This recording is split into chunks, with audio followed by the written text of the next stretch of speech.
embryo, and God said, "Where do you want to be born?" I'd say, "Right here in Arizona." He stood by Arizona, no matter where he stood on the issues. Now, Arizona stands to honor Barry Goldwater.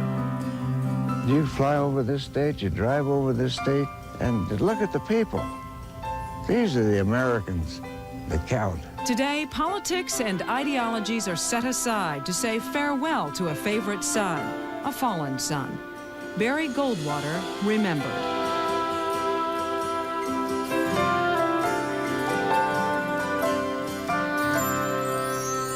Arizona says goodbye to a legend, an unprecedented display today of love, honor, and respect as 3TV continues live coverage of the funeral of Senator Barry Goldwater. Good afternoon, everyone. I'm Patty Kirkpatrick.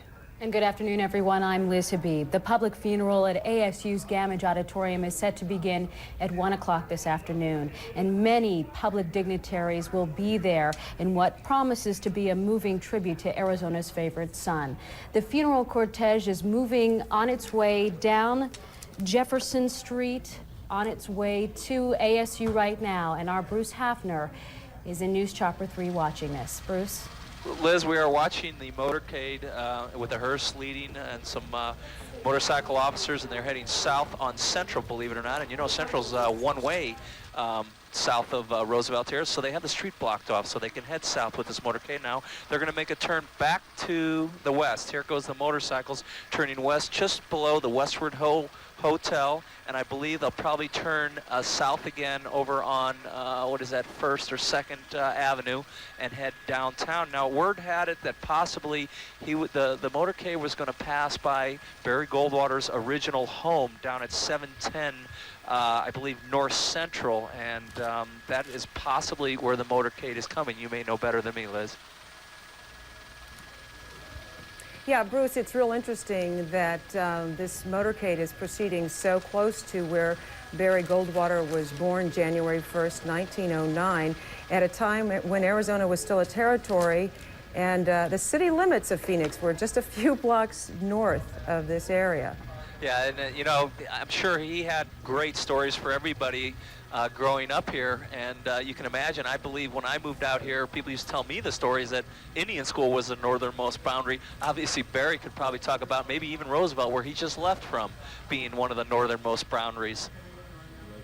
This procession, Bruce, is expected to last, what, 40 minutes as it makes its way to ASU's Gammage Auditorium. And I had heard they were going to be proceeding at a rate of speed of about 18 miles an hour. And that's about what it looks like, Patty. They're going to go very slowly. It's a nice small group of procession. Now they've opened Central northbound, so that is not going to be affected. But all the streets that they are using, it looks like they're systematically blocking them off, driving by. It's only taking about 5 minutes for them to pass all these areas, and then they're reopening the streets. So this is a very well organized motorcade here, and a nice tribute. And I'm sure people are downtown right now at noon walking outside, and as they see this motorcade go by, they can probably remember when Barry Goldwater was a presidential candidate. They can probably remember some story about Barry Goldwater. He was such a colorful figure in our state. And there they go. Yeah, there they go south, Patty. And I believe they possibly are going by the location of his old home. That would be my best guess, unless they're going to turn left when they get down to Jefferson and head over into Tempe. And we'll know that soon enough. They're crossing behind the Bank One building downtown, the skyscraper, and it looks like they have traffic blocked off at the East Courts building there, which is on the corner of Jefferson and, as I look down there, Jefferson right there. And here they go. They are turning. It looks like they are turning, Patty. They're going to be coming eastbound to ASU at this point. I'm waiting for the motorcycles to come around there. Right down in there. As you say, Bruce, they are on their way over to Gammage Auditorium, where this public service will be held this afternoon. Many, many people gathering there at this hour and have been all morning long. Frank Camacho is standing by there now live to tell us about that scene. Frank? Well, Liz and Patty, the buses from the VIP, the delegation from the House and Senate in Washington, has just arrived. We understand that House Speaker Newt Gingrich is leading the delegation from Washington. With me, we have Congressman John Shadegg. And Congressman Shadegg, you were the from 3 years old on, you knew Barry Goldwater in your house, in your life. It's absolutely true. I mean, he was a fixture around the Shattuck house. I've known him all my life growing up with him. He was a great leader and a wonderful person just to know, as we've heard in the testimonials by people all over the state in the last few days. Now, are you personally hurt that President Ford and President Bush, the lone two Republican living presidents, chose not to attend? You know, Barry Goldwater wouldn't have cared. He'd have said what mattered is that his friends from Arizona were here. And I think that's my attitude. That's the important thing right now. You bet. Yeah, there was some concern about the number of people coming from Washington because of being so late in the session. Is that correct? Yes, we tried to get the House to cancel votes because I had many House colleagues who wanted to be here. I think you'd have seen 50 or 60 or maybe more members of the U.S. House here today if we had been able to cancel votes in the U.S. House. They were not able to do that, and so many members of the House had to be back there for those votes. The Arizona delegation, of course, is just going to miss those votes because of the significance of this day. How did you convince the House Speaker to come down? Well, I think the Speaker understands that Barry Goldwater laid the foundation for the election of Ronald Reagan, and beyond that, the election of the Republican majority in the U.S. House. And so I think he felt that it was the appropriate thing for him to do and to be here, and accordingly, I understand he is. I haven't seen him yet. Did you have an opportunity, or even late in his career, late in his life, was he still someone that was honored and looked up to and admired by Republicans in the Congress? Oh, absolutely. Barry Goldwater was a leader throughout his life and admired and looked up to. I think there were times when, he'd say these things that were libertarian in nature, and people would wonder, well, what's going on? And someone would say to me, has Barry gone liberal on us? And of course, if you knew Barry Goldwater, the answer to that is no. Barry never believed in big government. He never thought that government should have a bigger role in our lives. He was, in many ways, libertarian. And he always was interested in freedom. His defining, I think, characteristic was his belief and faith in people, and therefore his belief in freedom. It's very interesting that there's such bipartisan outpouring of grief, of sorrow, and admiration and respect for Barry Goldwater. In fact, the other living president, President Carter, is going to attend here. That dates back to the late 70s with the failed attempt to regain the hostages in Iran. And while everybody was calling for Mr. Carter's head, and there was even talk of impeachment, Barry Goldwater stood up and said, no, this is not the time to get on him, that he's going to stand by his president. Absolutely. Well, Barry Goldwater, of course, grew up in Arizona when Arizona was heavily Democrat. His uncle founded the Democrat Party here. So Barry, though very conservative, was not necessarily a partisan Republican.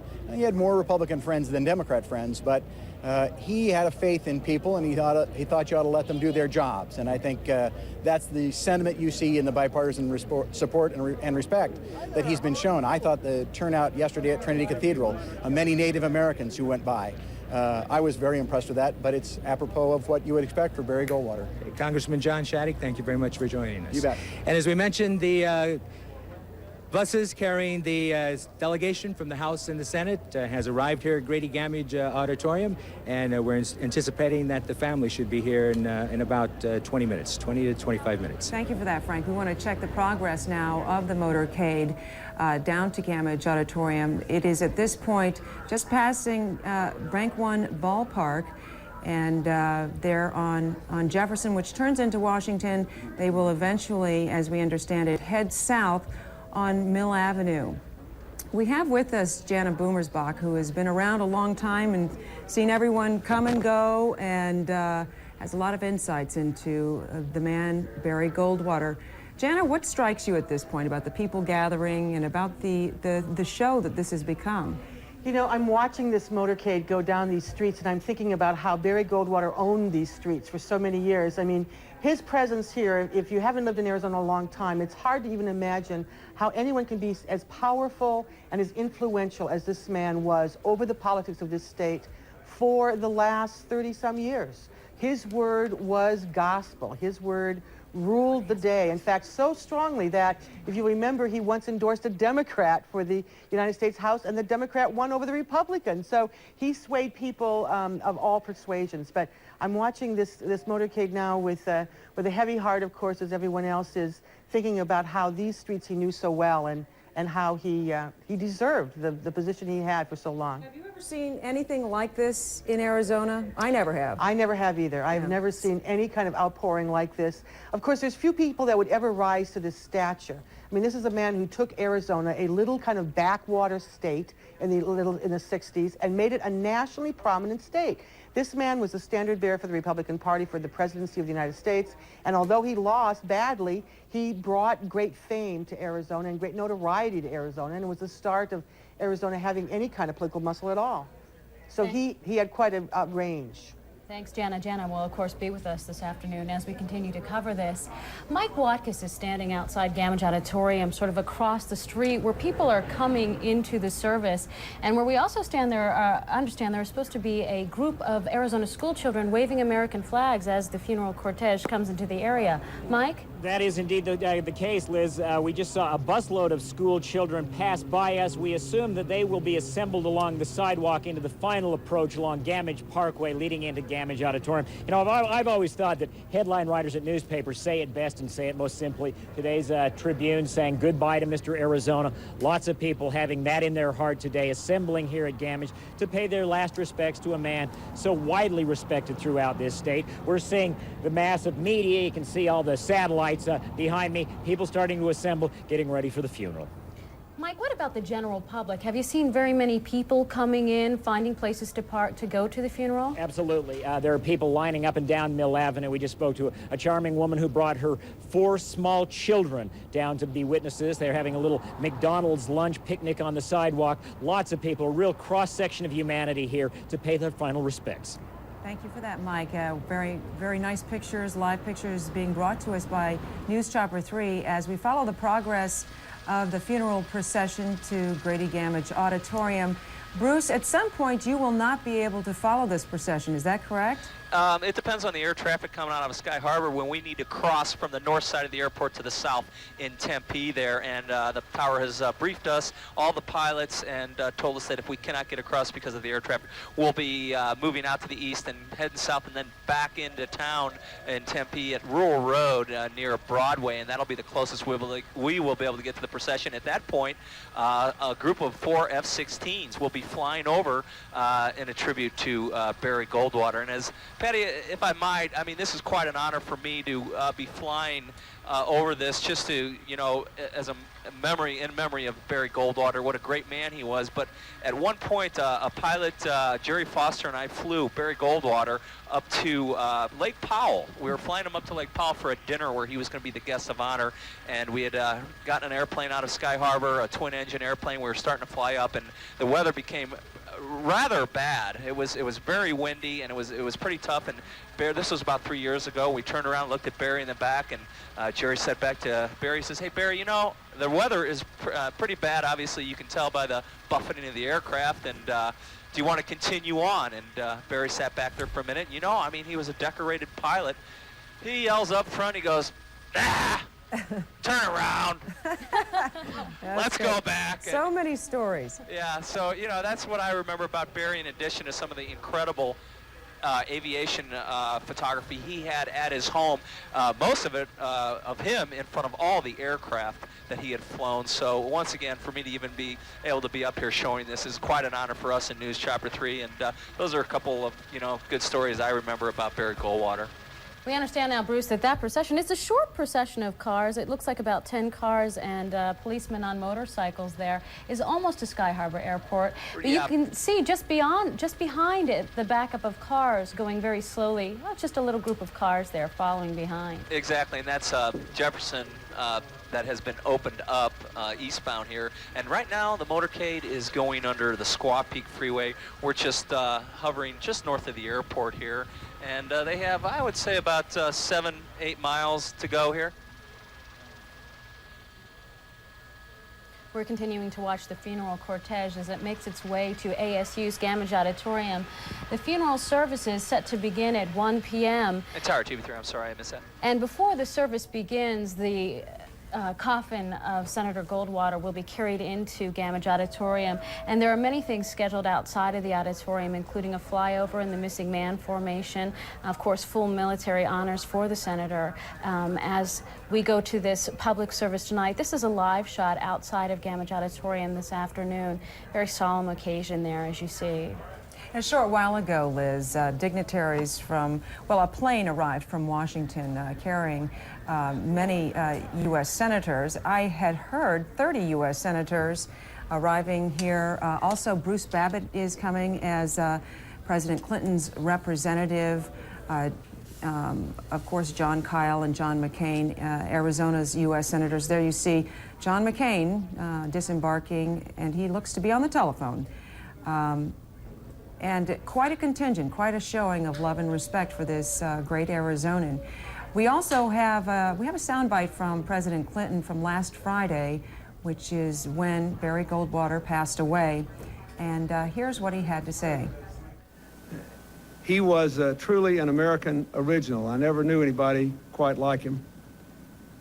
As all of you know, we were of different parties and often different philosophies, but in the last several years, he was uncommonly kind to me and to Hillary, and I had occasions to visit with him, and I always came away, every time I met him, from the first time back when I was a senior in college until the last time just a couple of years ago, with the impression that he was a great patriot and a truly fine human being. And of course, Hillary Clinton was a Goldwater girl and visited Goldwater in his home.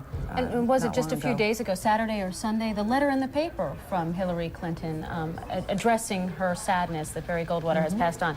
The president, of course, will not be here this afternoon. He will be represented by Interior Secretary, former Arizona Governor Bruce Babbitt at the ceremony.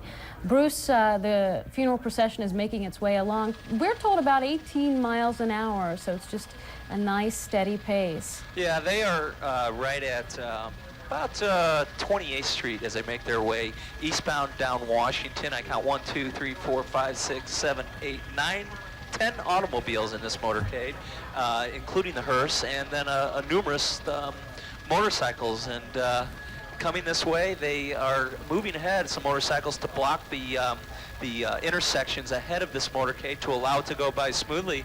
And once again, they're doing it very systematically. The motorcade goes by and then they open them back up. So it's not really creating a whole lot of problems with traffic down here.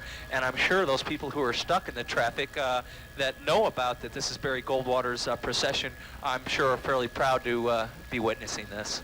Thanks, Bruce. We want to take you back out to Gammage Auditorium, and our Frank Camacho, who is speaking with one of Arizona's congressional delegation, all of whom are, of course, on hand.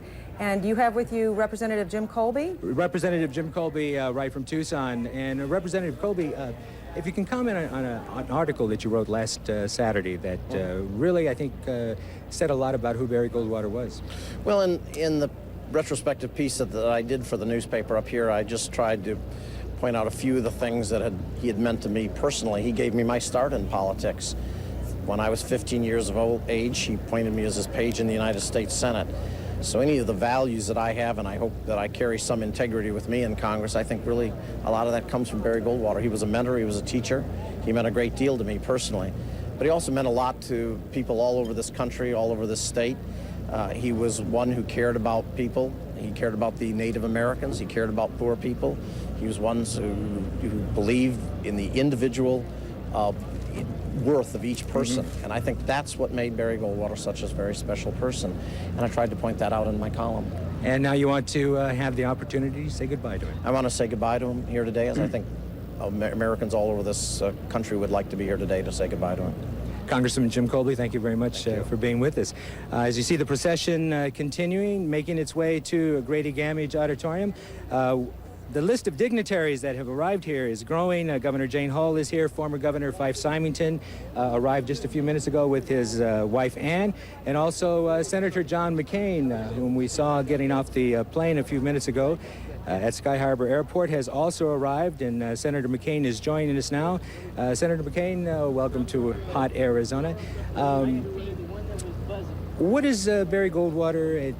What are you going to remember about Barry Goldwater? I'll remember a myriad of things about Barry, but probably most of all, two things: his integrity, his adherence to principle no matter what the cost, and of course his incredible contributions to the state of Arizona.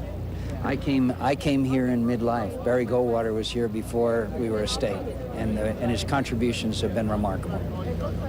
When you're looking at this procession making its way here to Grady Gammage, what are you thinking right now? Well, I'm thinking that Barry doesn't want us to be real sad today. He'll be pleased to see his Air Force pilots flying by. That means a lot to him. You know how he dearly loved his flying. And I think he also will be kind of pleased that a lot of his old friends are here, ranging from Bob Dole and many that he served many, many years with, and his old friends from all over Arizona. I think he'd say to us, he said, look, have a good time, because I sure did in my 89 years. Do you think there's been talk about you running for the presidency? Do you think that John McCain could even harbor those kinds of thoughts if not for Barry Goldwater? Well, I don't think that any of us ever measure up. I think that I've said on several occasions, and I will today, there's a chapter in American political history that Barry Goldwater wrote. The rest of us are footnotes. How do you think he'll be most remembered? I think he'll be remembered for three things: his honesty, his integrity, and his willingness to stand up for principle. His changing of the political landscape when he ran for presidency, which wrested the Republican Party from the Eastern establishment, and his contributions to a strong military, which was reflected in our victory in the Persian Gulf War.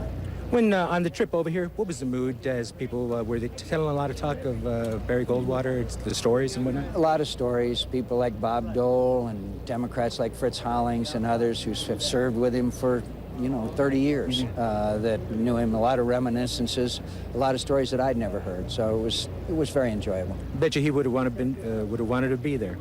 I'm sure he would have.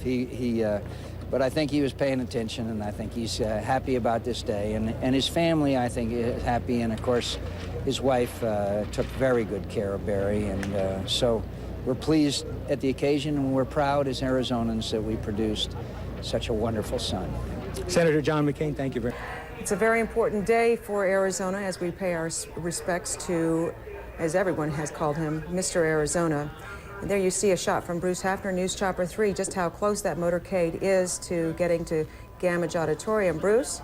Yeah, Patty, they're getting ready to make their turn here. They're coming across they just crossed University, and they're coming across Tempe, my old alma mater, ASU, and so they were getting ready to pull into the parking lot at Gammage, and at that point we're going to back off to the east and get a shot of the F-16s that are going to be flying in when a pilot from the ground is going to coordinate that. Luke Air Force Base, I believe, pilot will be there, and when they pull the casket out. If I could interrupt you and ask you to stand by. Frank, you're standing by with Vice President Dan Quayle. Vice President Dan Quayle just arrived a few minutes ago.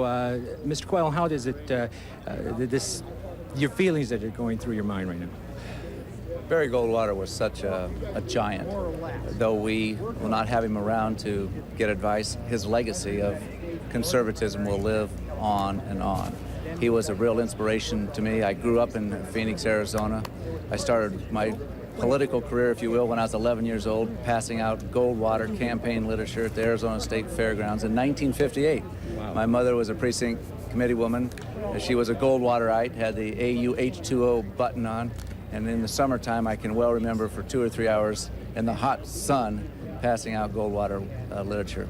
His Conscience of a Conservative was a book that I read, and a number of other young conservatives at that time read that book, and that's where we formed our philosophy.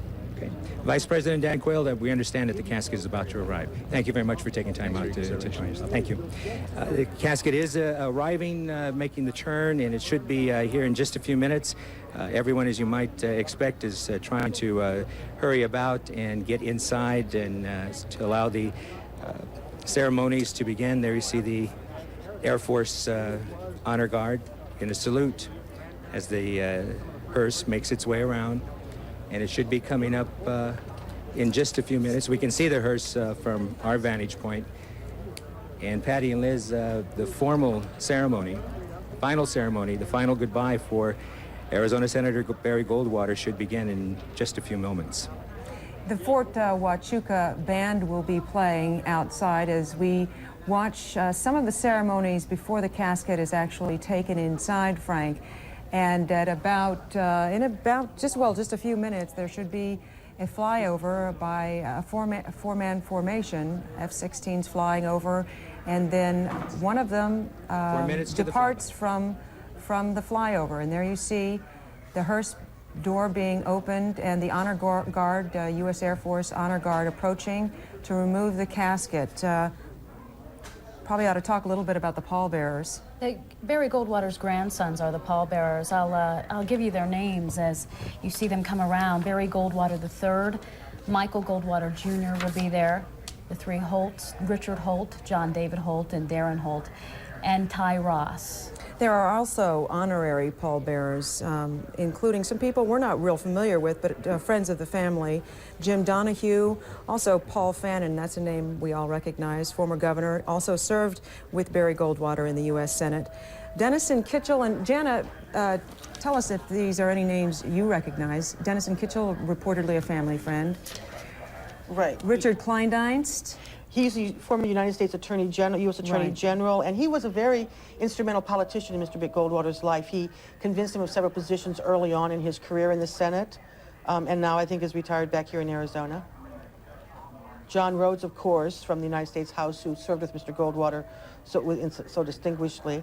Newton Rosenberg, who's probably his best friend. I mean, he and Newt were like they were like best buddies, you know? And in fact, they honeymooned. When he honeymooned with Susan, Newt and his wife went along on the honeymoon. William Softly, does that mean? I don't know who Mr. Softly is. He must be a family friend. And of course, Jack Williams is a former Phoenix mayor and governor of Arizona in the 60s, who was very good friend. There is the casket, flag-draped casket, being removed from the hearse. Of course, this is a funeral with full military honors, and his grandson's preparing to lift that casket and take it into Gammage Auditorium. Now, as they walk in with the casket, the scheduled plan here is as that casket reaches the top of the stair, we will have a flyby.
Ladies and gentlemen, please be seated.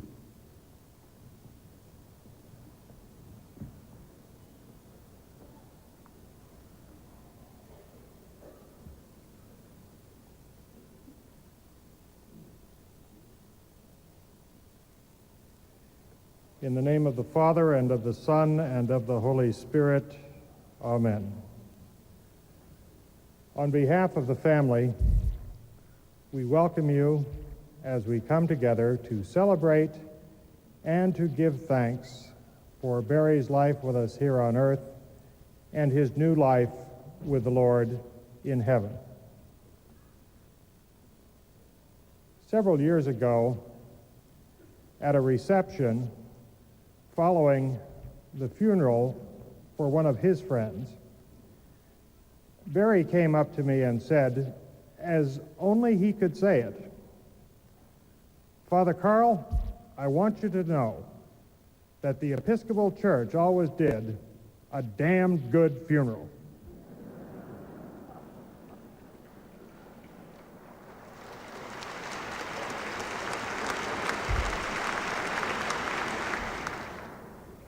Barry, this one's for you. Almighty God really did bless Barry Goldwater with many wondrous and amazing gifts and talents.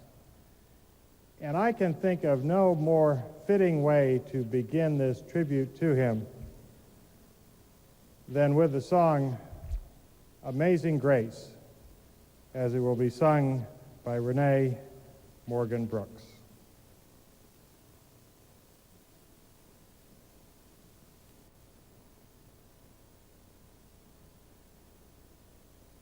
I once was lost. I once was lost, but now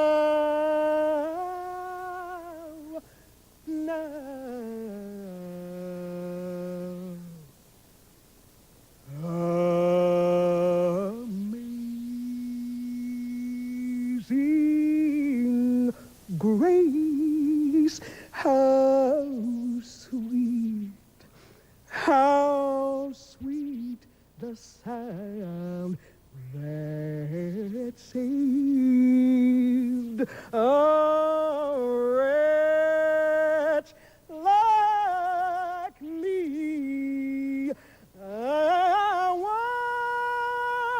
once was lost, but now, thank God, I'm found. Was blind, but now I can see. Through many dangerous toils and snares I have already come. 'Twas grace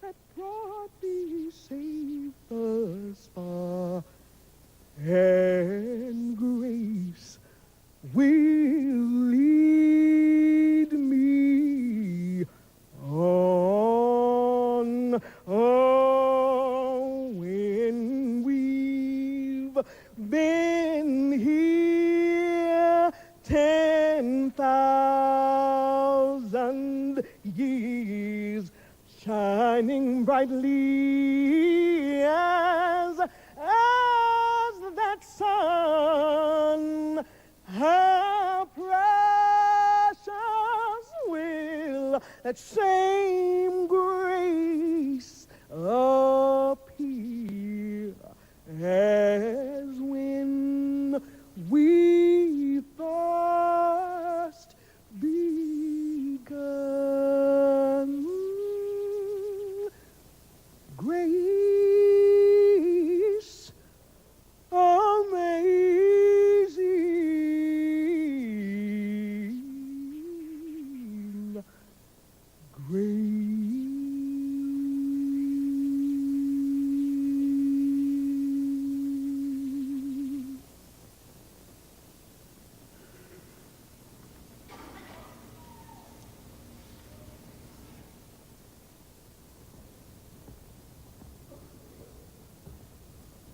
It is now my pleasure to welcome to the podium the Chaplain of the United States Senate, Dr. Lloyd Ogilvie.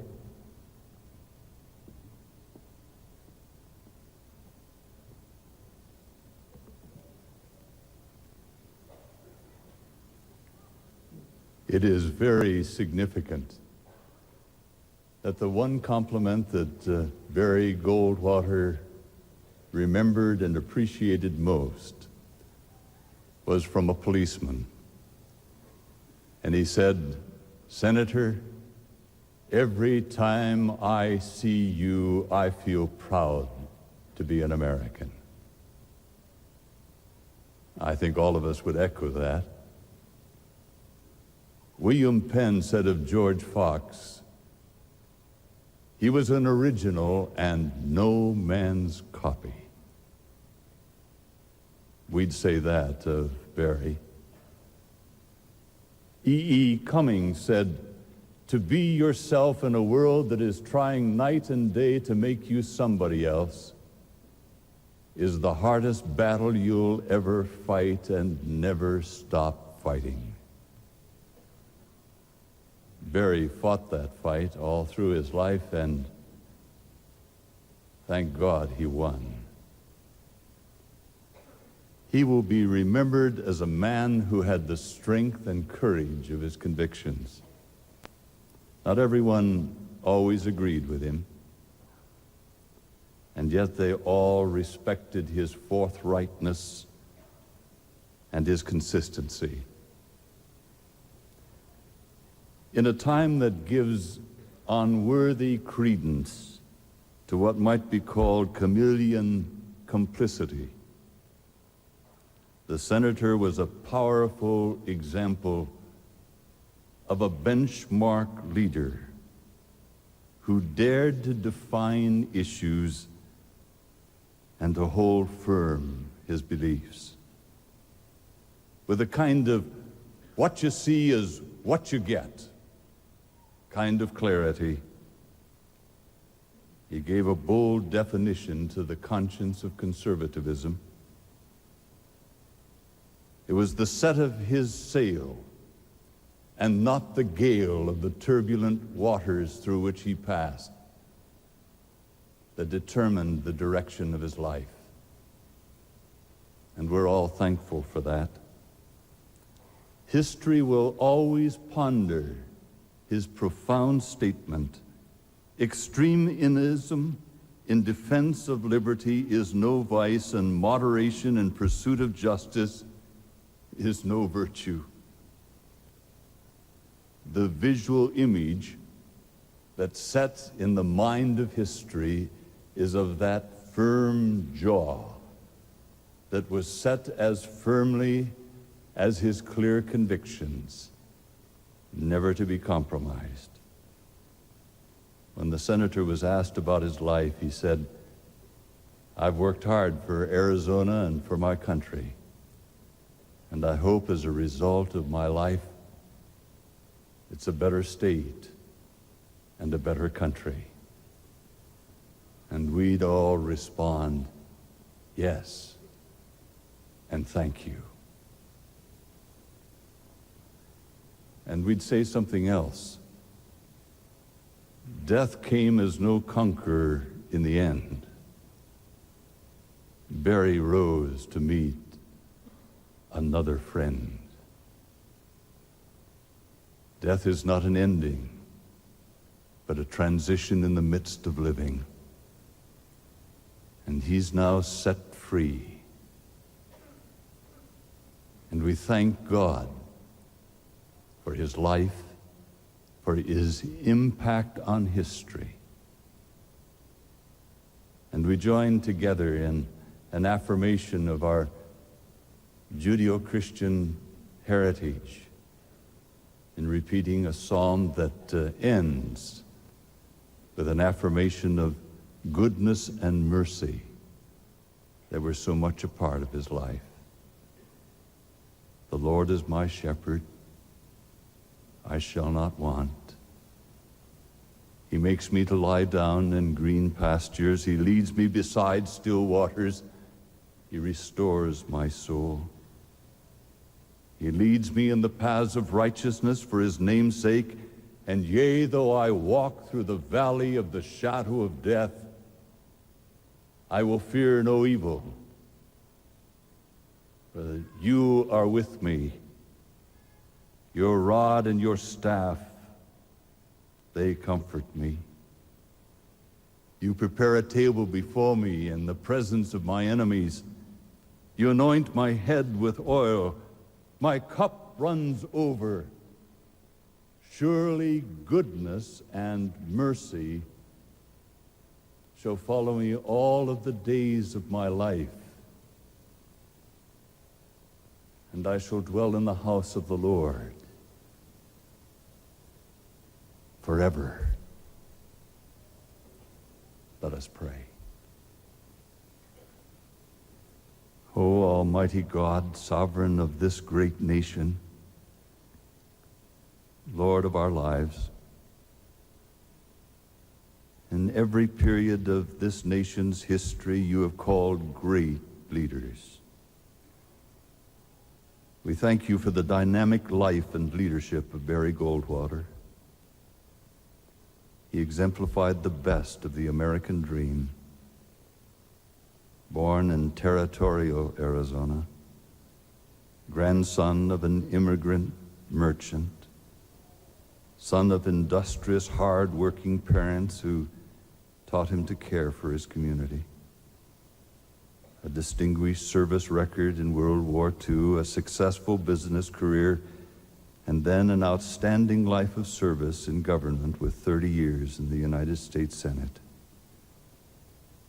Oh God, we are deeply inspired by his commitment to excellence in everything from the photographs that he took of your signature in the natural world to the politics that he proclaimed that steadied the course of our nation. The large delegation from Congress today expresses the esteem of the leaders of both parties for his integrity and decisive leadership. But added to all of this, Lord, we thank you for Barry's patriotism, for his belief in the potential of each person, and for his commitment to the absolutes of the truths and the values of the Constitution. We honor the memory of one who both voiced and then voted his convictions.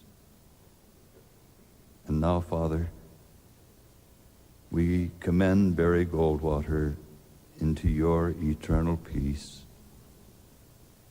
Bless his family. Give them your comfort and care.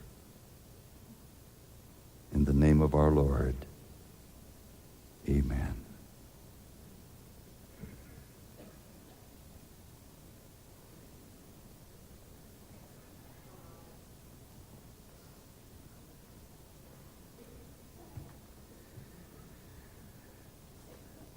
The best thing that can ever be said of anyone is that they served a cause greater than their self-interest.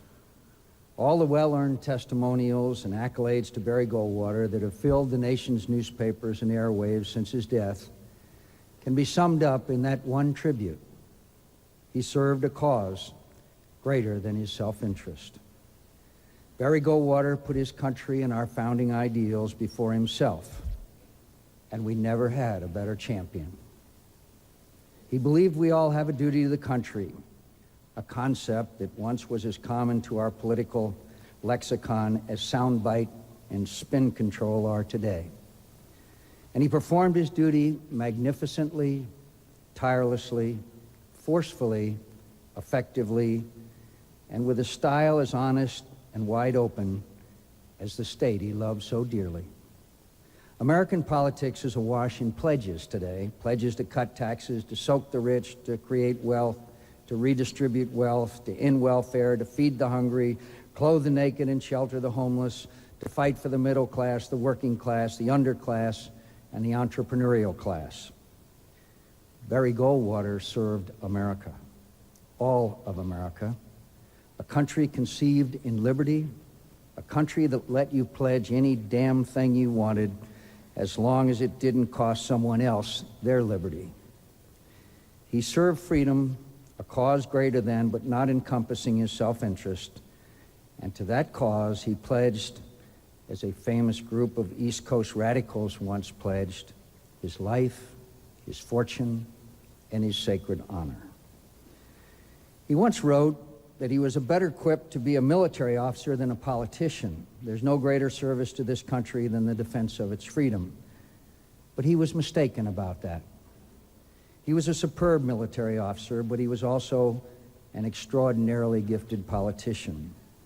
That he was an unusually open, honest, and no-nonsense politician did not make him unsuited for the profession, only uncommon.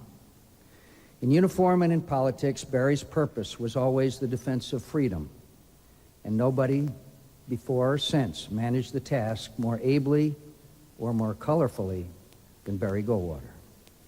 He held his principles close to his heart, where he held his love of country.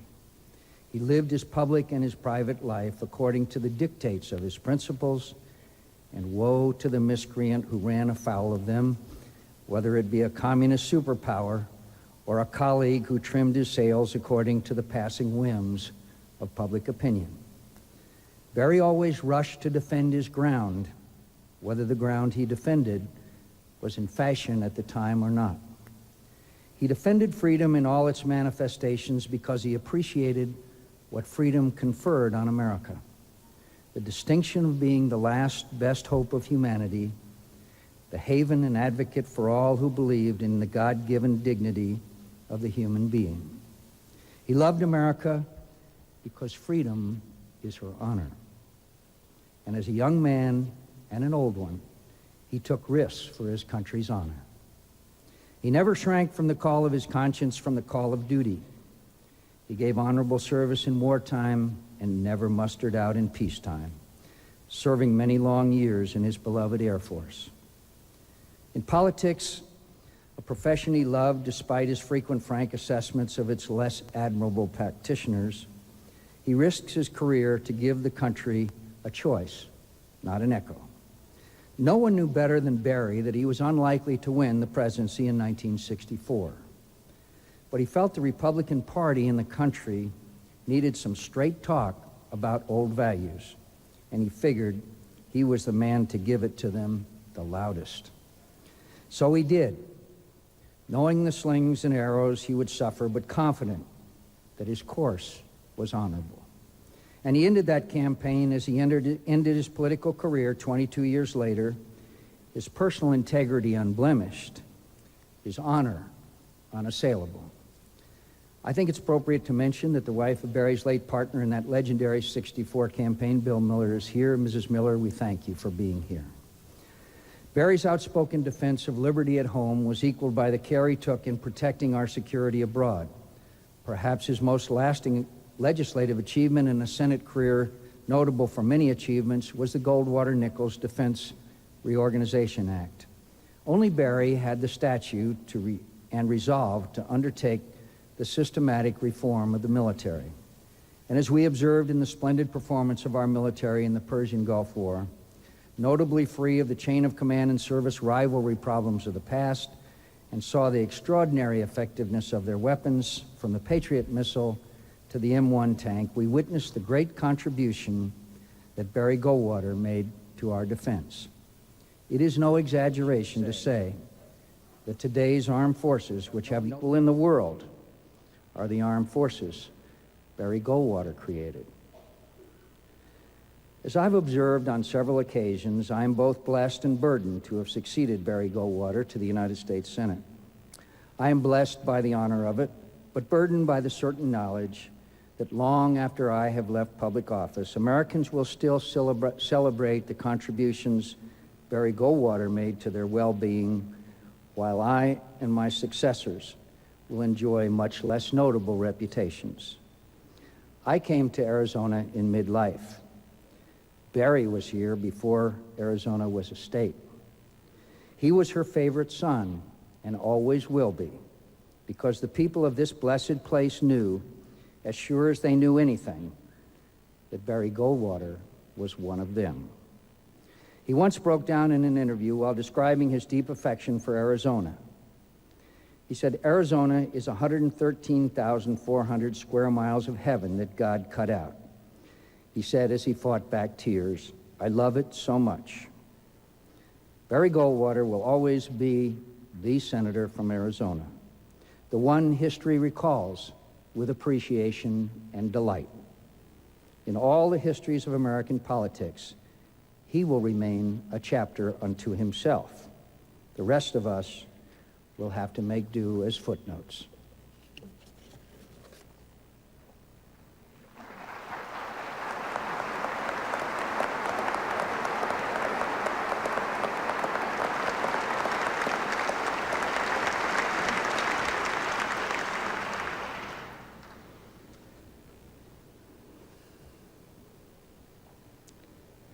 We honor Barry Goldwater today by reflecting on why he has made such a mark on our state, our nation, and the world.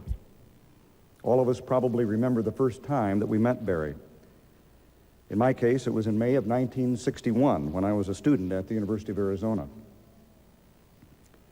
After working with him in the political arena for most of the ensuing years, and after visiting with him often during his retirement, I think I know why he has had the influence that he's had. I've come to believe that it is because of his very unique perspective about nature, including human nature. It is why he could do without all of the political folderol that preoccupies so many in public life. It is why he could shrug off his defeat in the 1964 presidential election, not because he didn't care, but because he knew in the end the most important thing was to tell the truth as he saw it and to build a foundation for the future. It is why he cared about and understood people so well and could shape a political philosophy which works precisely because it is predicated upon the nature of man. That sense of perspective, of what truly mattered, was rooted in his early experience, traveling the state, rafting down the Grand Canyon, photographing Arizona's landscapes, and getting to know a lot of common people. He was very much a part of the land, the desert, the mountains, the people, the places of Arizona. One reason I think he liked common people is because, like Abraham Lincoln, he saw himself as a common man. My dad's the same way. They understood early on that every person has a unique and individual worth, and that is why freedom is indispensable to assure man's proper place in nature. As a young man, Barry Goldwater helped his family run a trading post on the Navajo reservation. He knew the Hopi and Navajo people and appreciated their way of life. He captured on film the character and the dignity of Native Americans and other people. He saw their qualities as individuals and learned from them and respected them.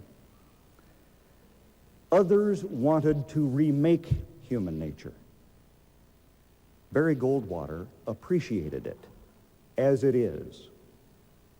In that respect, he grasped the truth of the Founding Fathers, that freedom is indispensable for the fulfillment of God's purposes for those he created in his image. This homegrown insight is what led him to be so alarmed by the growth and the power of the government since the New Deal. A government that is big enough to give you all you want is big enough to take it all away, he said, reaffirming his belief in limited government upon which America was established, and upon which he and Ronald Reagan and others constructed a conservatism for our time. It was necessary to have someone of his courage and plain speaking to persuade others of this nature-driven view of liberty and smaller government at a time when it was considered a not very respectable view. But as Matthew Arnold said, the free thinking of one age is the common sense of the next. There's no doubt that Barry Goldwater, as the pathbreaker for today's common sense conservatism, is the most influential Arizonan of our time, indeed, in the lifetime of Arizona as a state. Summarizing his own life in 1988, he wrote, "Freedom has been the watchword of my political life. I rose from a dusty little frontier town and preached freedom across the land all my days. It is democracy's ultimate power and assures its eventual triumph over communism. I believe in faith, hope, and charity, but none of these is possible without freedom." It was a privilege to know someone who was as obvious in his virtues as he was in his opinions. When I visited with him in the last few years, he seemed reluctant to offer the specific political advice that I occasionally sought from him. He wanted instead to talk about the people he had known, about his early formative experiences in Arizona, and about history. There are too few people who give you the feeling that they have the long view in mind. Barry Goldwater did. There are too few who show us what it is like for a man to guide his life by true principles. Barry Goldwater showed us. The senator from Arizona was not only a great patriot, he was, as he wished to be remembered, an honest man who tried.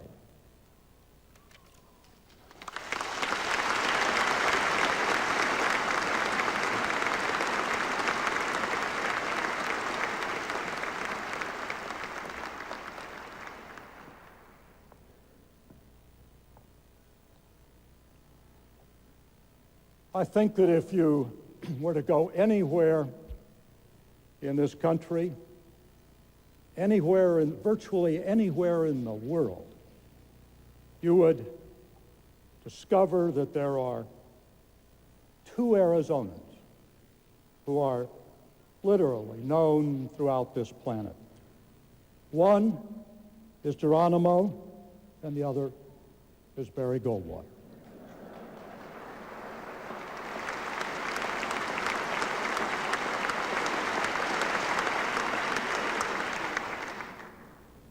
And I think that the two of them had many things in common, one of which was a passionate attachment to this land that we love called Arizona. And the other was a passion for freedom and a willingness to defend that freedom. It was 20 years ago, March 4th, 1978, that I was awakened in the middle of the night to learn that I had become the governor of Arizona by constitutional succession. And one of my very first acts was to call upon Senator Goldwater. And when he was here in Arizona, I went up to his house on the Hill seeking his advice. And he said to me, he said, "Bruce, I've known your family for decades. And in fact, our families have known each other for generations since they first came to help build this state." And he said, "When it comes to Arizona, we are together. It's not about partisan politics. It's about working together for this place that we love." And he told me a story that I've since heard him tell. It's a wonderful story. He says, "You know, the Udalls and I also go back a long way." And he said, "We get along very well, and we always have," because he said that to me, he said, "Back in 1870, and I thought, uh-oh, here we go. But a wonderful story. He says, back in 1870, David King Udall, who was one of the great Mormon pioneers of northern Arizona, was in a little bit of trouble. It turns out that he was being accused of polygamy, and there was perhaps some truth to that allegation. And an overzealous sheriff had carted David King Udall off to the territorial prison in Prescott.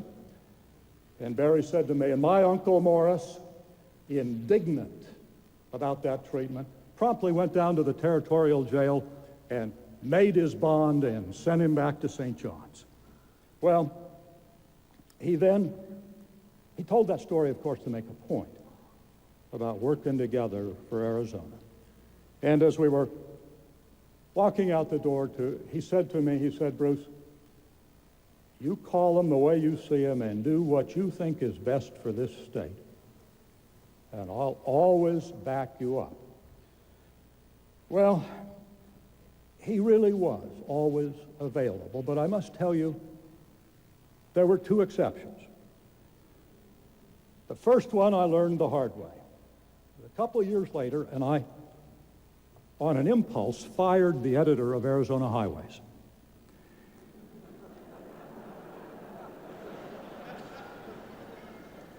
Wasn't long before the phone rang, and Barry was on the line, and he said, Bruce, what the hell are you doing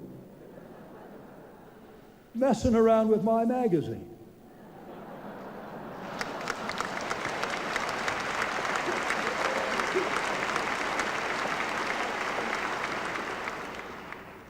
And I didn't know then, but I guarantee you I knew afterwards that it really was his magazine. Because he and Ray Carlson had been together all over this state, in every corner, and used that magazine to interpret this land to Arizonans, to the nation, and to the entire world. Now, the other area, of course, where I learned very quickly to defer to Senator Goldwater was the Grand Canyon. Because Barry Goldwater and the Grand Canyon stand together, both unique, both monumental, both among the very best of God's creation. And I believe that Barry Morris Goldwater will be remembered as long as each morning the sun continues to rise over the Grand Canyon. President Clinton asked me to bring a personal note to the family, and they have asked me to share it with you. Dear Susan, Hillary and I wish we could be with you, the rest of Barry's family, and the legion of his friends from Arizona and the rest of America, as you say farewell. Few Americans in our history have served the people with such a remarkable blend of conviction, integrity, and basic decency. All of us who knew Barry were lifted by the sparkle in his eyes, the warmth of his heart, the depth of his humanity. He leaves us all the richer for his life, and keenly aware of a legacy of citizenship that we must try to emulate. Now he has taken his best flight to a better place, which he so richly deserves. Sincerely, Bill Clinton.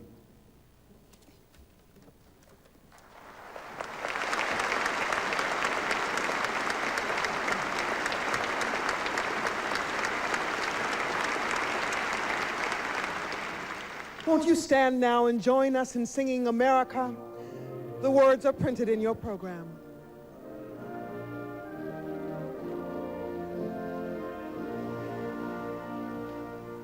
My country, 'tis of thee, sweet land of liberty, of thee I sing. Land where my fathers died, land of the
With the passing of the senator, we come to an end of an era. I'm afraid we'll never again see the likes of him. He defined moral courage. He was a man of great personal integrity, honest to a fault. He was the ultimate conservative. He often said his conservatism was simple. Basically, government should stay the hell out of people's business.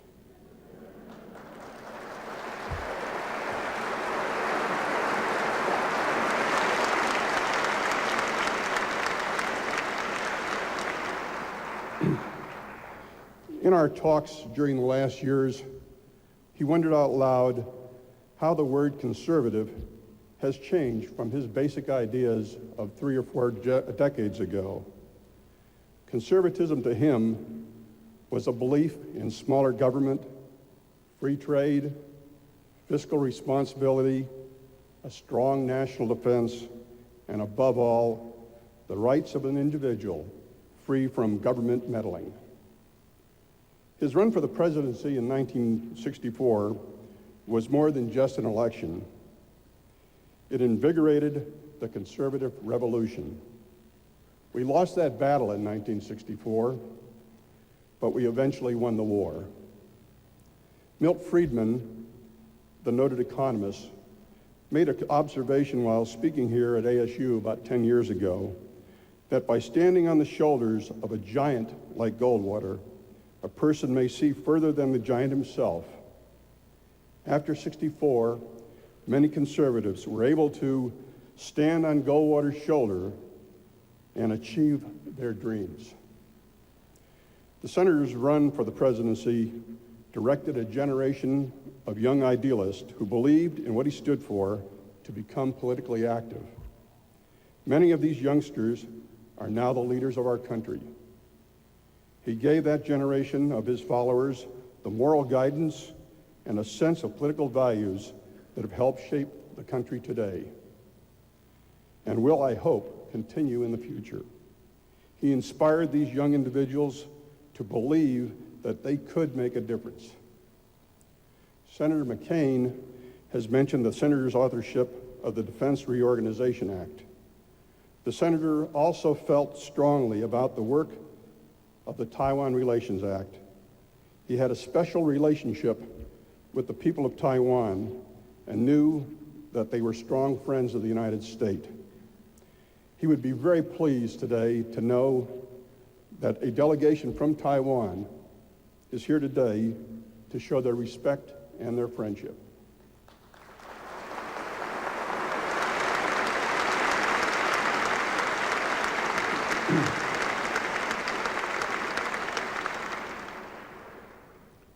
Of all the honors the senator has received in his long public service, the one he cherished most and which gave him the best meaning was the Thayer Award given by the graduates of the United States Military Academy.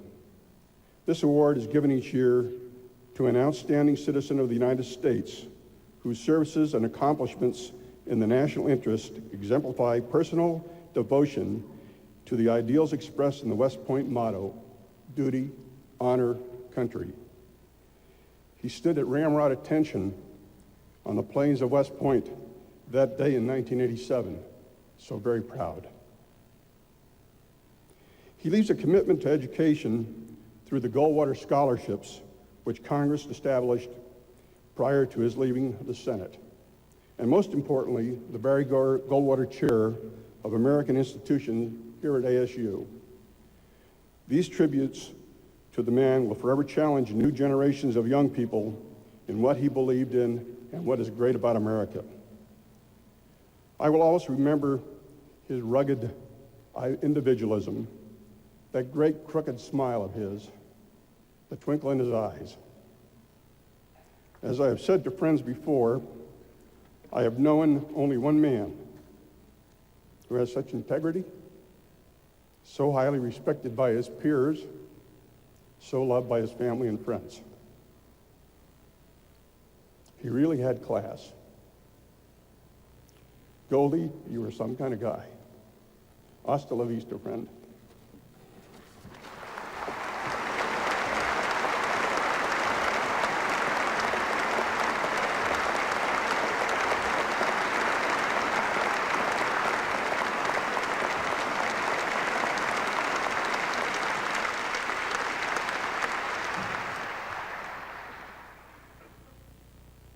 metakuyapikile. Greetings to all of you and welcome. My name is Robert Tricudi. Le Maton Akia Miayel. My traditional name is Thunder Bear. The song of which I am going to play and sing for you is a song which I have composed in the traditional way of my people. I come to you from the Maricopa and the Dakota nations, from the Salt River Agency here in Arizona. The words to this song translate into Dakota Sioux language. I sing this song to a great man. I sing this song to a great man. This man, he had a beautiful heart. This man, his heart is good.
To you, you are a great man.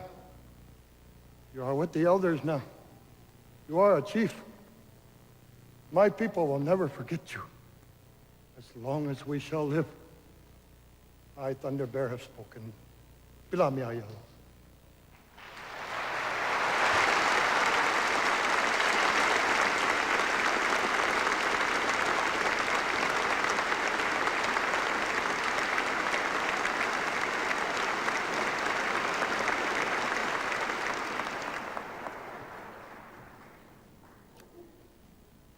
Good afternoon. I'm coming in a little late. I hope I don't bore you too much. After hearing all the great things about Barry, reading them in the paper and on the screen, and then driving out here today in the funeral procession and seeing all of the people lining the sidewalks, I think it really might tempt me to ask for a recount.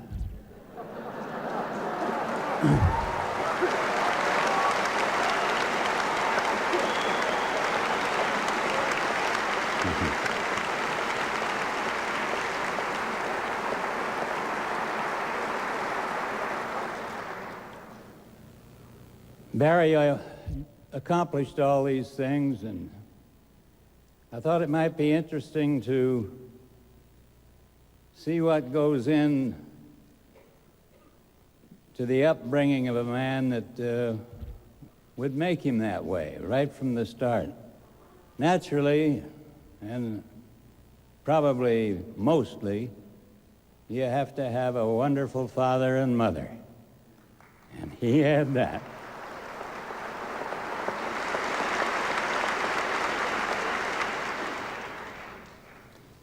And in his early life, we were brought up in the Episcopalian church, mainly because my mother was an Episcopalian, and even if my father didn't like it, there wasn't a synagogue any place to be found.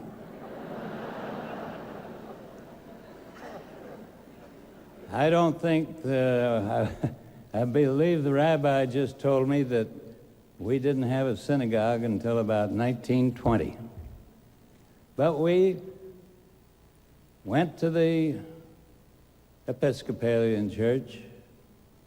We joined in their activities. We belonged to what they called the Knights, and they were a group of young men that worked with the church. We'd carry the cross down the aisle, and whenever it was our turn, Barry would read the lesson to the congregation. And I think he may have learned a little about public speaking by getting up before crowds like that when he was still just a child. We even had a basketball team. One day Barry came up with the brilliant idea that we should get jerseys and have big letter P put on the front of the jersey, and that was for Episcopalian.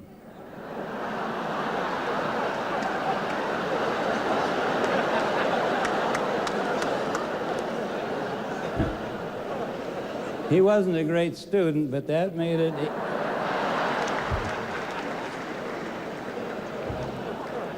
That made it even extra hard for him to fight his way through life.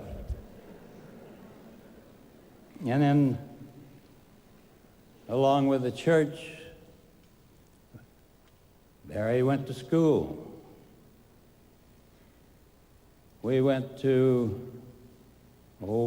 McKinley School, Monroe School, then Kenilworth.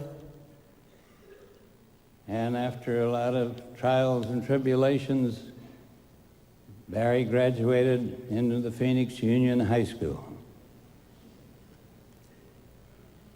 At the Phoenix Union High School at that time, they had a ROTC unit, and that part really struck Barry's fancy. He really got involved in the military work. He showed that he was well liked by being elected president of the freshman class. But unfortunately, at the end of the year, instead of having 16 credits, he only had 2.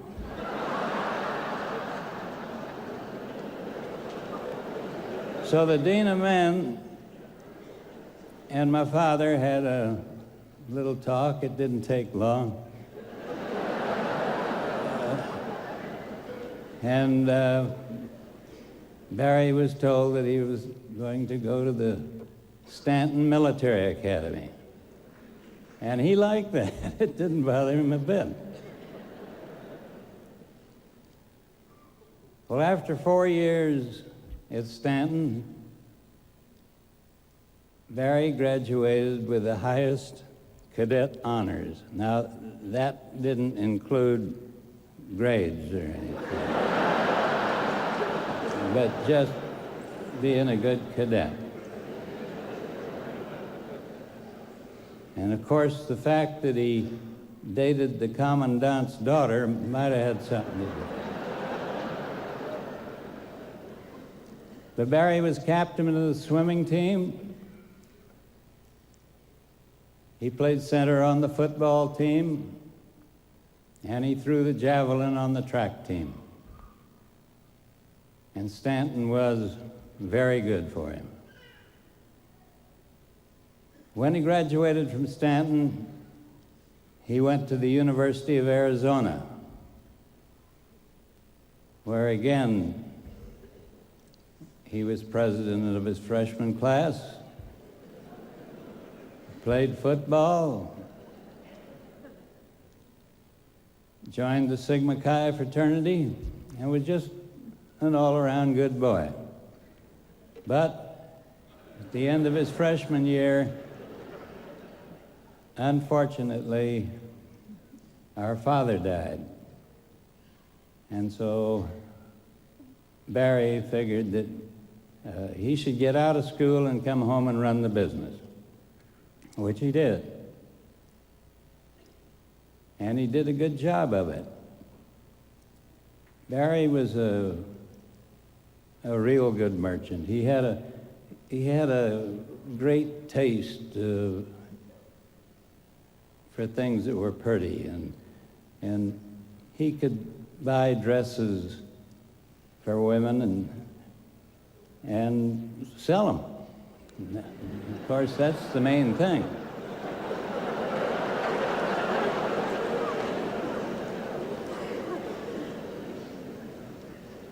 But while he was in the store, he came up with several innovations. Probably the most popular one was antsy pants. They were white men's boxer shorts with big red ants painted on them. And the ads that we ran with those antsy pants was, "You'll rant and dance with ants in your pants."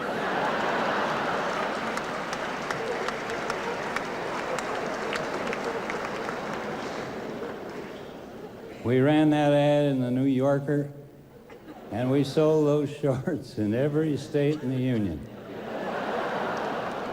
It was unbelievable. And another fabric he came out with was, he collected all of the branding irons, not all of them, but some of the top branding irons of the state, and put them on cloth, and it was called the branding iron material. Back in those days, most every store had a piece goods section because women liked to sew, and so this branding iron piece goods, it's sold all over. So Barry was a good merchant. But not only was he a good merchant, he was a good employer.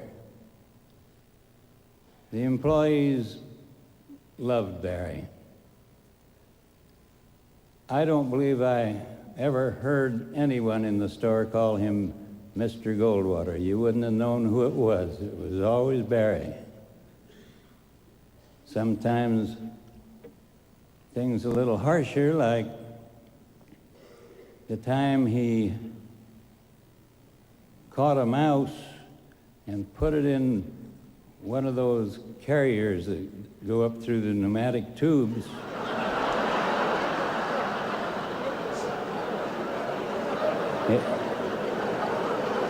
It wound up in the office, and as it bounced down in front of the cashier,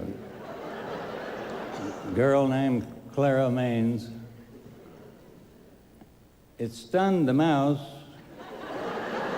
and as she pulled it out, it came to life.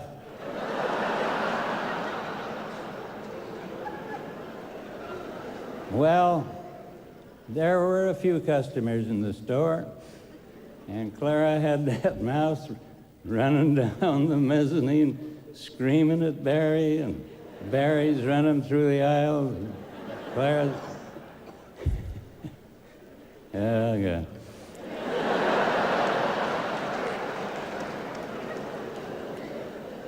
So, but most of the time we were just growing up at 710 North Central Avenue.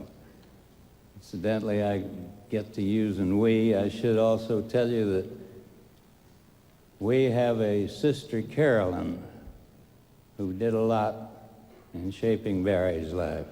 He did a lot in shaping hers. He told her that if a boy kissed her, she'd get pregnant.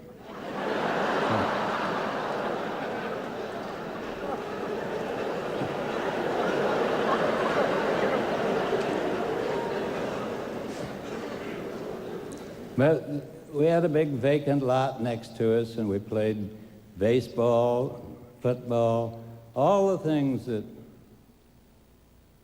normal young kids go through. And all the time Barry was growing up and doing something to become what he did. He played pretty good baseball. He had one little idiosyncrasy. He batted cross-handed, but a lot of people did. And he still was a pretty good hitter. In the evening there at the house, why, many evenings during the week, our mother would take us out to the Indian school. It was just out in North Central, and they had a band, and the band played every night, and they had a band shell, and they took the flag down every night, and they play retreat, and we would sit out there and watch that. And it added to Barry's sense of patriotism, I guess you might say. He's always been very particular about things like that, about the flag and how it should be handled. And of course, he got a lot of that growing up. And there at that same house, he learned about radios. Dad gave him a 10-watt radio for some occasion. And in those days, you didn't talk into the radio. You used the Morse code, the dot-dash stuff, you know. I never could do it, never wanted to. But he would talk to different people. He'd get out of the country once in a while just with the dot-dash stuff. And then all of them had call letters. And they'd send each other a card with their call letters on it and tell them how their signal came in and all of that stuff. Well, of course, that grew into the big station he had out at his house up on the hill during the Vietnam War. Barry and a group of ham operators in Phoenix, the ham operators came out and ran that station 24 hours a day so that the soldiers over in Vietnam could get into a army station and send a message home. And then Barry worked out a deal with AT&T that he got a special rate, and he hooked these kids up with their parents or their wives. And they did over 300,000 patches. Now that's really dedication.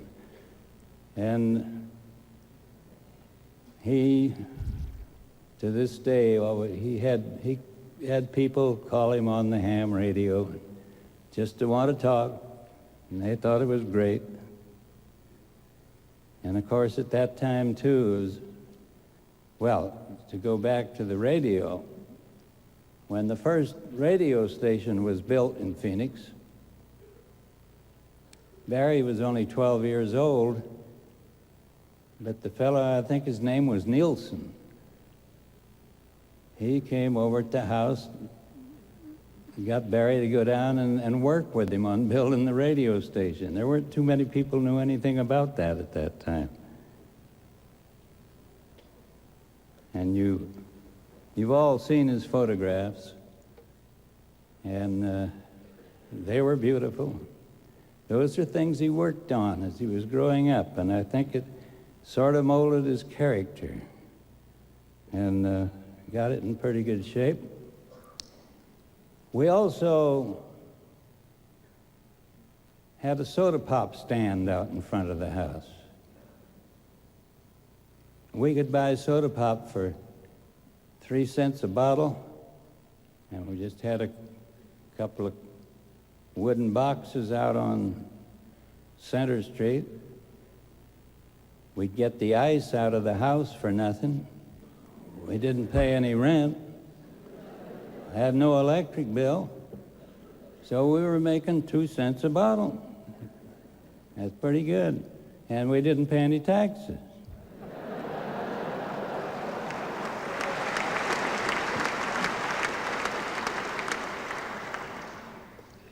Well, our mother used to take us on trips.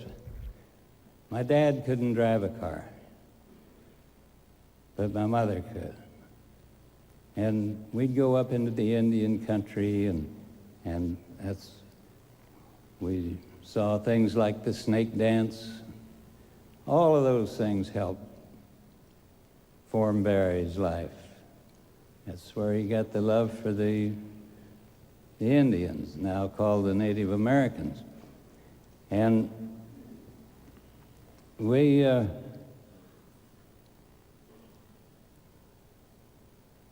also used to go to the beaches out of Los Angeles, Santa Monica, Venice.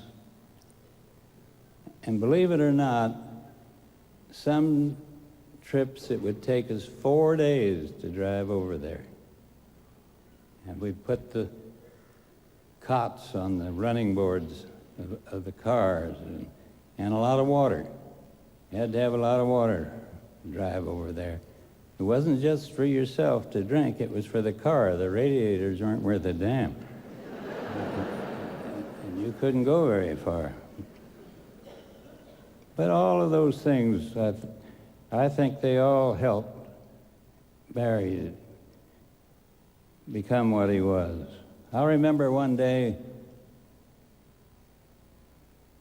I was coming home from school for Christmas vacation, and Barry was then working in the store, and he said, how about coming out to the airfield with me? And I said, okay. So we went out there, and there was a single-engine plane sitting there with 2 open cockpits, the old kind, you know. He said, why don't you climb up there in the back seat, see how it feels? Well, what do you got to lose? So he climbs up in the front seat, and then some joker comes out and spins that prop and starts it. What's going on, you know? He says, oh, we're just going to taxi out here. I just want to see how it feels. Well, that's the first thing I knew, we'd taken off. And I didn't care much for that.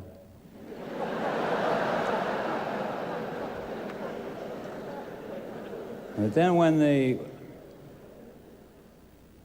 the war came along and it looked like we might get in it, the second war, Barry had always kept up his second lieutenant's commission that he got when he went to Stanton. He graduated as a second lieutenant, and he went to the summer camps like he should, and he kept it alive. He went out to Luke Air Force Base and asked them if they needed any help. And after a lot of maneuvering around, they let him in as an infantry officer. But then through his photography, he would, well, I guess you'd call it, bribe pilots by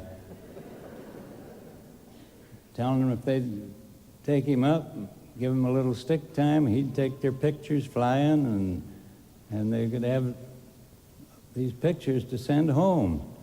And sure, they're glad to do that. And after a time, why, he went to the commandant and asked for an exam. He said he thought he was capable of flying. He'd been flying the AT-6 trainers. The guy gave him an exam, and Barry got his wings. I don't think anybody else ever got their wings like that. But he's a rather unusual character. What little experience Barry had in politics, I believe he got from my Uncle Morris, our Uncle Morris. Uncle Morris was vice president of the Constitutional Convention when we had the state had to write a constitution, and he more or less founded the Democrat Party in Arizona. So Barry was getting a lot of good advice from a good Democrat. When I got out of school, I registered Democrats. You had to be a Democrat to vote in the primary. And it didn't do any good to vote in the Republican primary. They didn't put anybody up. And my Uncle Morris was also, he was a 33rd degree Mason. And I don't hear anybody mention this much anymore, but Barry became a 33rd degree Mason. He was a senator, a 33rd degree Mason, and a major general. Now that's pretty good for one guy. So,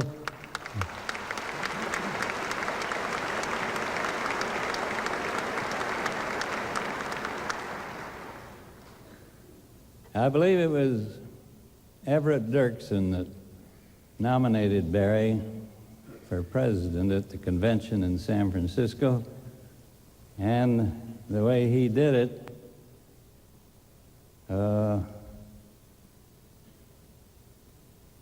he said that he wanted to nominate a peddler's grandson. That was my grandfather, our grandfather started the stores, and Dirksen thought the peddler was a good name for it, and it's good enough. He did all right. Well, anyway, I bet Ev Dirksen would be proud of Barry today, and I bet the old peddler would be proud of him too. And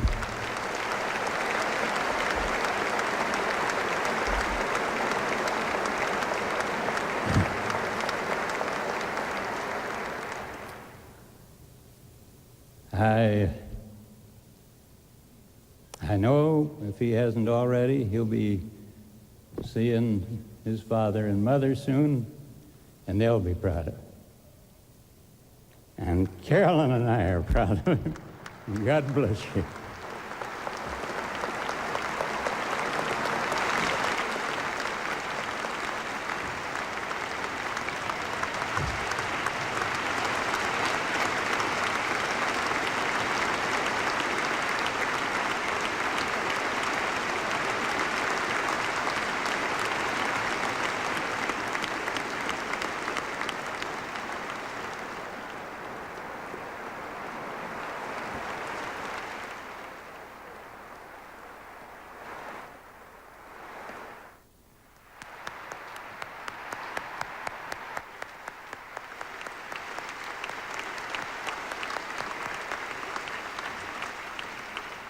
Won't you remain standing now and let us sing the battle hymn of the Republic?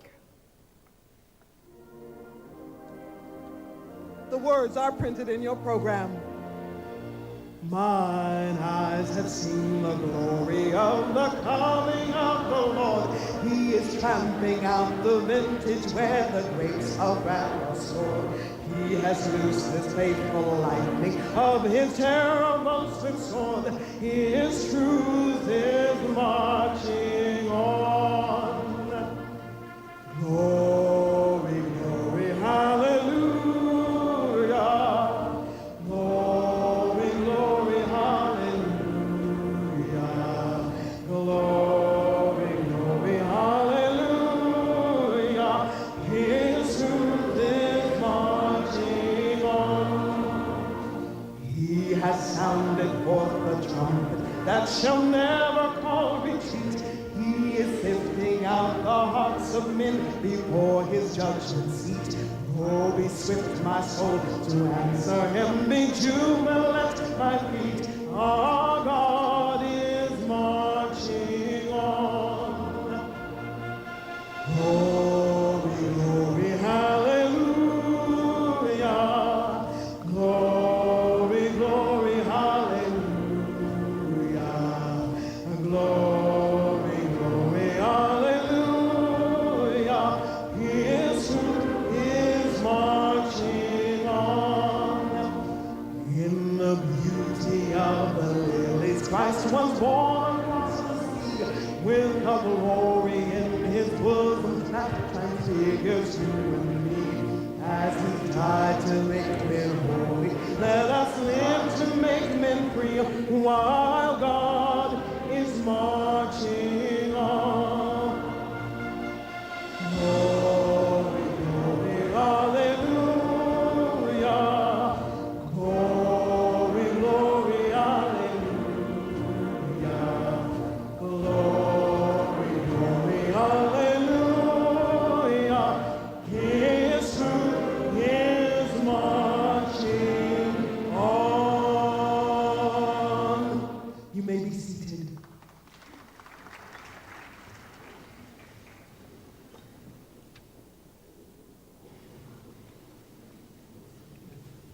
Rebon Kol Ha'olamim, Almighty God, in whose hands are the spirits of all the living and all the flesh. We ask thy blessings upon Barry Goldwater, thy devoted servant.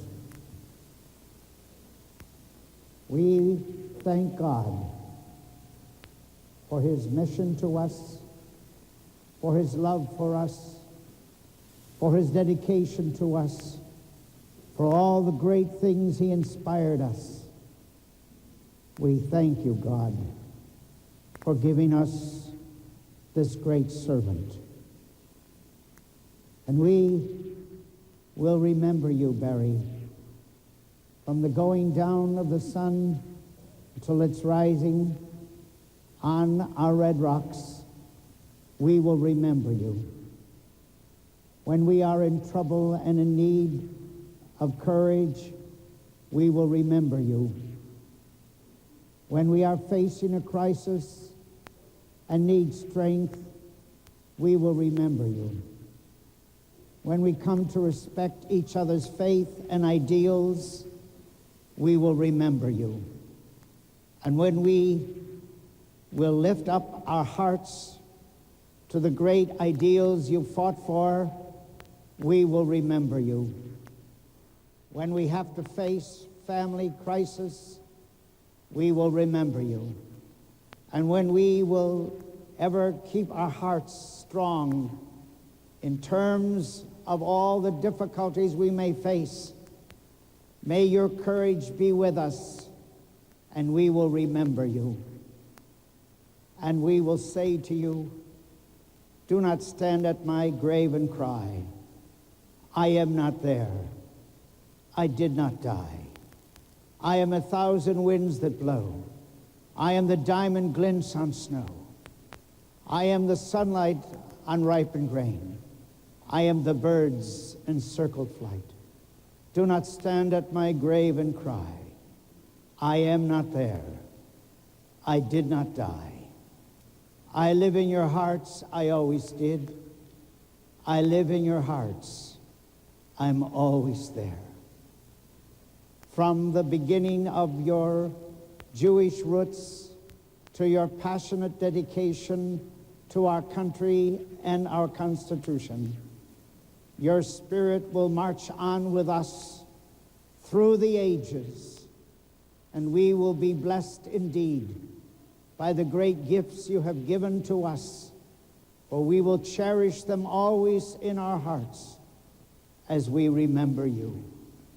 El Mulei Rachamim, Shochein Babaromim Hamitzei Menucha Tachat Kanfei Hashchino, Im Kedoshim Utohorim Kizoah Harakia, Mazahirim et Nishmat Baruch ben Yisrael, Sheholach Le'olamo, Ba'al Harachamim Yastirehu B'Seisher Kanavav Olamim, V'yitzur B'tzur HaChayim Es Nishmato, Adonai Nachaloto, V'yanuch B'Shalom, Al Mishkava V'Nomar Amen.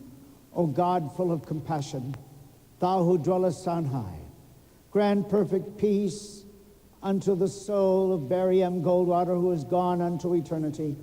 Lord of mercy, bring him under the cover of thy wings. Let his soul be bound up in the bond of eternal life. Be thou his possession, and may he rest in peace. Lech shechalocho Adonai, go thy way, for the Lord has called thee. Lech Adonai yeh imoch, go thy way, for the Lord is with thee. V'halach lefanecha tzedkecha kavod Adonai yaspecha. May thy righteousness go before thee, and may the glory of the Lord receive thee in peace. Shalom, shalom. May you rest in peace. Benomar. Amen.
I'm not on the program. I'm that secret, well-known speaker that you heard whispered about. But I just, on behalf of our family, want to thank all of you for being here, pay your respects to Dad. He's touched all of us, each in our own special way.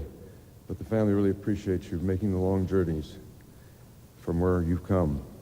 I especially want to thank the Valley, the hospice, Joel, Pat, and others who made my dad's last weeks and months so comfortable.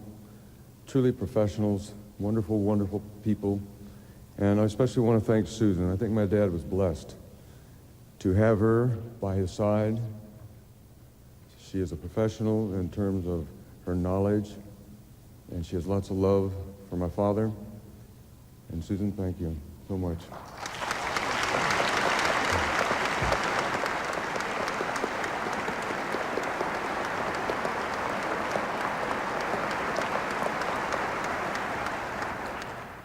You know, the Goldwaters have a very rich history. They go back a long, long ways. And I just wanted to remind my father that the Goldwater legacy will continue. And it will continue your grandchildren and your children. There's so many of them out here, all with greatness in themselves. And with your teaching and with your guidance, but most of all with your example. You've given us the tools to continue this family forever and ever. I just want to wish you happy trails, Dad. Okay.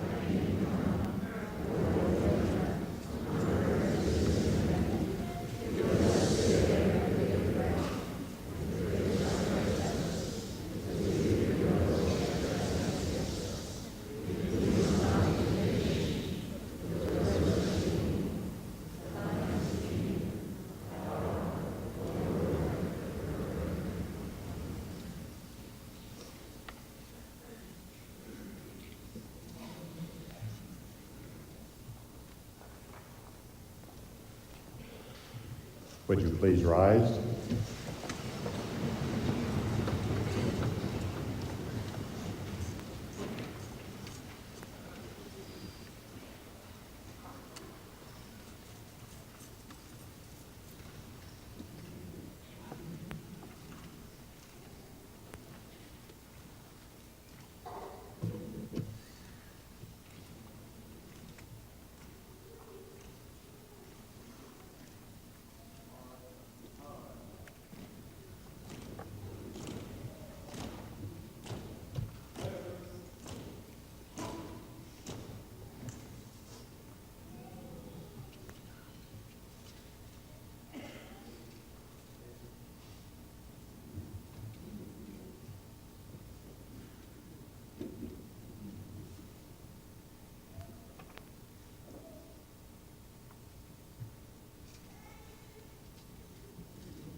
Well, we are nearing the end of the funeral for Senator Barry Goldwater.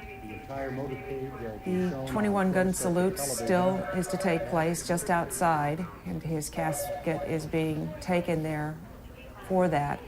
It's been a beautiful and incredibly moving memorial and tribute to a great American and a great Arizonan. As his brother Bob Goldwater said at the end, we are all so proud to have known him and to have been a part of the state he called home so proudly.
This was such a beautiful ceremony. The U.S. Honor Guard from Luke Air Force Base spent time practicing and putting in time to deliver that beautiful service that you saw, and each of the speakers added his own personal reflection and own point of view. And Jana Bummersbach, you were talking a little bit about how the family spent so much time making sure it would be perfect like this. Absolutely. They wanted this to be a very dignified ceremony that would be befitting their father, their grandfather, their husband, and they spent every day this last week meeting together. Bob Goldwater, the brother, was basically in charge of that, and I think they accomplished that. This was a fabulously beautiful ceremony that I think will touch anyone who's seen it. Yeah, whether you knew the senator or not, right. You feel now as though you have known the That's senator right. just by watching this. And from some of the stories that were told about him, you get a very sense of him. He would have loved to be compared with Geronimo. He would have thought that, like Geronimo, his name will live forever in Arizona. He would have loved that. And interesting, too, lots of laughs during today's memories. Frank Camacho has been watching the proceedings outside Gammage. Frank? Well, Patty, one thing that struck me, the finality of the ceremony, I think, came when they wrapped up the flag and handed it to Mrs. Goldwater. Having served in the military, I know a little bit about the military conduct and some of its traditions, and that really seems to be the finality of it all, when the flag is taken off in the coffin and handed to Mrs. Goldwater. That was such a poignant moment for me, because that really drives the point home that Senator Barry Goldwater is indeed gone, and we're not going to see him anymore, we're not going to hear him anymore, or hear some of those jokes. But I have to agree with you, it was a terribly moving, very personal service. The highlight was the Mr. Tree-Cody, Robert Tree-Cody, the Maricopa, Dakota Native American, and his beautiful playing of the flute, the beautiful song that he composed in Barry Goldwater's honor, which just was a very good example of the esteem that many people held Mr. Goldwater. We're waiting now, and you see the doors opening for the casket to come out. At the top of the steps, the casket will stop. The honor guard will stop with the casket for a 21-gun salute. And you saw also around Gammage Auditorium the many, many people who have gathered outside just to be part of this. If they couldn't get a seat inside, they could hear the service outside through loudspeakers. My understanding is that the casket, in order to be brought in or out of the auditorium, had to be put on a freight elevator to be taken up to the stage and then come back down. So it is a little bit of a process.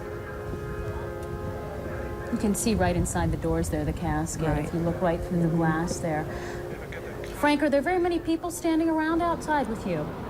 Many of them, right now from my vantage point, what I can see is a lot of blue uniforms, Air Force uniforms, military. Also a horde of photographers and reporters who are standing by right next to the buses that will carry the dignitaries away. But there appears to be some people beginning to come around from around the corner of the southwest corner of the building to come over to where the casket is going to be moved out and the 21-gun salute will occur. Patty and Liz, one other thing, knowing Mr. Goldwater's affinity and great love of the military, you get the impression that he would have really liked, he would have been proud of the ceremony. And here's the casket.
And with that, we wrap up our coverage of the funeral of Barry Goldwater. We want to thank you for joining us as we honor a great man, a one-in-a-million man.